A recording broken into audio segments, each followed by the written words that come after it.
Gidiyorsun buralardan sebep ne?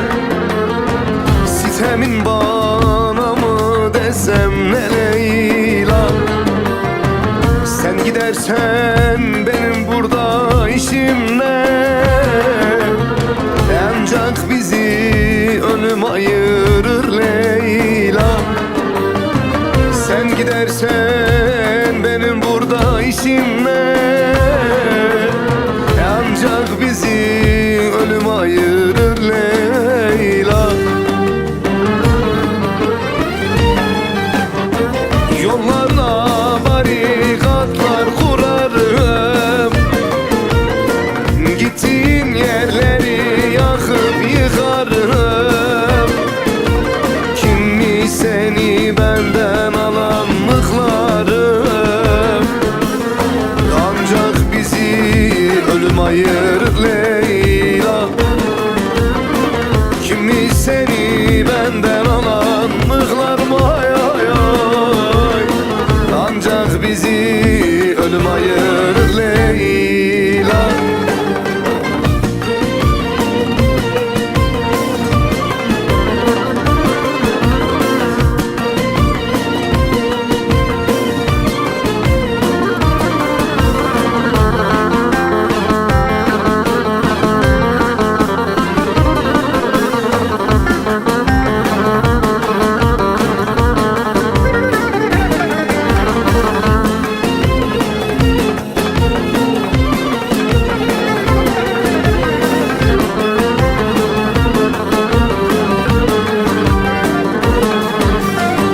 Bir şeyler mi duydum, bir ismi var. Suçsuzum, kanıma girme nazlı yar. Benim senden gayrı söyle kimim var? Ancak bizi ölüm ayırır Leyla. Benim senden gayrı söyle kimim var?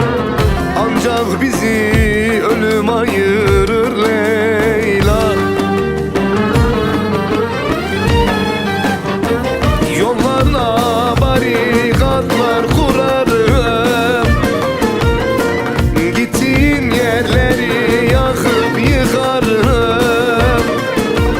Kimi seni benden alan mıhlarım, ancak bizi ölüm ayırır Leyla. Kimi seni benden alan mıhlarım, ay ay ay, ancak bizi ölüm ayırır Leyla.